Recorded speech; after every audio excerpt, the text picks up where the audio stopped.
बार नारद जी जा रहे थे और वहां एक मोची जूता सिल रहा था। तो नारद जी को देखकर मोची बोला, हे नारद जी, हमें भगवान कब मिलेंगे? वो जूता सिलता और भगवान का नाम जपता, नारायण नारायण, कब मिलोगे दीनानाथ, कब कृपा करोगे दीनानाथ। रोता और जूता सिलता जा, काम करता और भगवान के लिए रोता जाता। नारद जी से कहा कि बताओ नारद जी, आप तो भगवान से मिलते हो, बताओ हमें भगवान का दर्शन कब होगा? नारद जी बोले, अभी मैं जाकर पूछ के आता हूं। नारद जी आगे चले तो जंगल में एक महात्मा जी ध्यान लगाए बैठे थे। उन्होंने भी कहा, महाराज बताओ भगवान कब दर्शन देंगे? नारद जी बोले, एक ही प्रश्न दो लोगों का है, जाकर अभी पूछता हूं। नारद जी गए भगवान के पास और भगवान से कहते हैं, प्रभु दो भक्तों से हम मिलकर आ रहे हैं। अच्छा? नारद जी ने कहा, वो ये चाहते हैं कि आप उन दोनों को दर्शन कब देंगे? तो नारद जी से भगवान ने कहा, जाओ दोनों से कह देना कि पीपल के पेड़ में जितने पत्ते हैं उतने जन्मों के बाद हम दोनों को मिलेंगे। अब नारद जी आए, सबसे पहले बाबा जी के पास। महात्मा जी सुनो सुनो। महात्मा जी बोले, हाँ हाँ बताओ क्या कहा भगवान ने? तो कहा नारद जी ने, सुनो भगवान ने कहा है कि इस पीपल के पेड़ में जितने पत्ते हैं उतने जन्मों के बाद आपको मिलेंगे। बाबा जी का मनोबल गिर गया। अरे राम राम, एक जन्म तो कट नहीं रहा और ये लाखों जन्म बाद भगवान मिलेंगे। नारद जी ने कहा, भगवान ने कहा तो ऐसा ही है।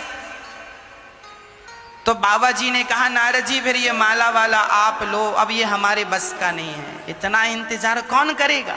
हमें तो लगा इसी जन्म में मिल जाएंगे भगवान। इस सोच से हम आए थे, अपनी दाढ़ी बढ़ा ली है, बाल बाल सब, और जंगल में ही तपस्या करने लगे। पर भगवान कह रहे हैं लाखों जन्म, इतना नहीं होगा। जा रहे हैं अब हम घर। चले गए बाबा जी। अब नारद जी को लगा, हे भगवान, जब इन ज्ञानियों का ये हाल है तो पता नहीं मोची सुन के क्या करेगा। नारद जी गए, मोची ने कहा, बताओ भगवान कब मिलेंगे? तो उस नारद जी ने कहा, इस पीपल के पेड़ में जितने पत्ते हैं इतने जन्मों के बाद भगवान तुम्हें मिलेंगे। ये सुन करके वह मोची पीपल के पेड़ में चढ़ता उतरता और नाचने लगा। नारद जी बोले, क्यों नाच रहा है? भगवान से नारद जी ने कहा, क्यों नाच रहा है? मोची ने कहा, नारद जी, अरे इतने जन्मों के बाद ही सही, कम से कम भगवान को याद तो है कि किसी भक्त को जाकर दर्शन देना है। ये सोचकर वो चढ़ता उतरता और वो चढ़कर उतर रहा था, भाव में डूब गया, प्रेम में डूब गया और उसी क्षण उसका पांव फिसला, पेड़ से नीचे गिरने लगा। तुरंत भगवान ने प्रकट होकर उसने अपनी गोद में भगवान ने थाम लिया। तुरंत भगवान प्रकट हो गए और मोची ने दर्शन किया। नारद जी बोले, हे भगवान, ऐसे में तो हमें कोई कुछ भी कहेगा।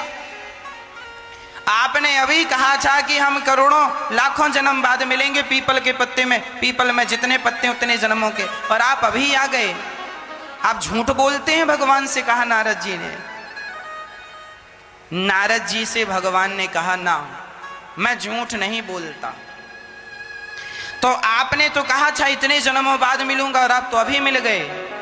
तब भगवान ने कहा, नारद जी, इसके भजन की, इसके प्रेम की और इसके समर्पण की जो रफ्तार थी, यदि ये उसी रफ्तार से चलता तो इसे लाखों जन्म लग जाते मुझ तक पहुंचने में।